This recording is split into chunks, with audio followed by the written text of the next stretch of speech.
Hello दोस्तों, नमस्कार। स्वागत है आपका मेरे इस यूट्यूब चैनल में। और आज की जो टॉपिक है वो काफ़ी इंटरेस्टिंग होने वाली है, क्योंकि कई सारे लोग होते हैं जो किसी फैक्ट्री में, कंपनी में या किसी जगह पे वो लोग काम कर रहे होते हैं, लेकिन मैनेजमेंट यानी कि मालिक उनका उनसे नाराज होकर उनकी जो सैलरी है वो रोक लेता है। सैलरी रोकने के बाद उन्हें बिना बताए, बिना नोटिस दिए उनको जॉब से निकाल देता है, टर्मिनेट कर देता है।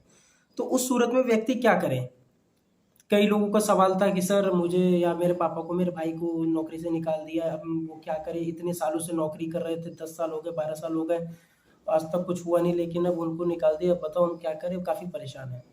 तो इसी सब चीज़ों को देखते हुए मैंने ये वीडियो बनाया है कि देखें, अगर मान लीजिए कोई व्यक्ति किसी फैक्ट्री में या किसी दुकान पे या कहीं पे भी अगर वो जॉब कर रहा होता है, ठीक है, तो क्या होता है कि मान लीजिए किन्हीं वजहों से, मतलब कोई भी वजह हो सकती है कि मैनेजमेंट से उनकी बनी नहीं, मालिक ने उनको नौकरी से बिना नोटिस दिए और बिना उसका जो सैलरी, जो अर्न वेजेस है होते हैं, कभी कभार मैंने ये भी देखा है कि उसकी सैलरी भी बैलेंस होती है और सैलरी भी नहीं देते हैं, वो सैलरी भी रोक लेते हैं। धीरे धीरे करके उसकी सैलरी भी रोक के उसको एकदम से कहते हैं कि भाई आप कल से मत आना, मतलब कल से उसको टर्मिनेट कर देते हैं। तो इस सूरत में व्यक्ति क्या करे?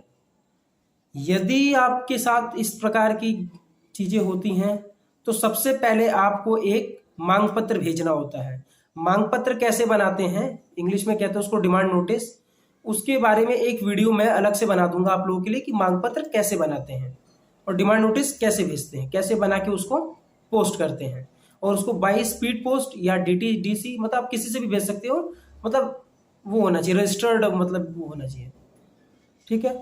मांग पत्र भेजने के बाद मैनेजमेंट आपको जरूर कांटेक्ट करेगी। अगर वो नहीं करती है, ठीक है, तो उसके खिलाफ आप एक कंप्लेंट फाइल कर सकते हैं लेबर ऑफिस में। लेबर ऑफिस आपके हिसाब के, आपका जो मान लो जहाँ पे आप काम करते हो, आपके काम जहाँ करने का जो स्थान है और प्लेस ऑफ टर्मिनेशन जहाँ से आपको निकाला गया, उसके एरिया का लेबर ऑफिस आप पता करें और लेबर ऑफिस में जाके उसकी लेबर इंस्पेक्टर के पास कंप्लेंट करें। एक कंप्लेंट होती है, कंप्लेंट बनाना पड़ता है कि उसमें लिखना होता है इन दी कोर्ट ऑफ सिरी, किसकी कोर्ट का है, लेबर इंस्पेक्टर का नाम लिख देना, इन री कर देना, आपका नाम वर्सेस जो कंपनी का नाम है वो, फिर लिख देना application on behalf of the, या जो भी आप लिख, मतलब जो भी आप एक कंप्लेंट पूरा बना लेना। ठीक है ना, कि जी that I was working with the management since इतने से, माय लास्ट ऑन सैलरी इतना, और फिर इसके बाद यही सारी चीजें, आपकी जो सारी चीजें होती है सब नोट डाउन करके उसको मार्क करवा के लेबर इंस्पेक्टर के पास लगा देना।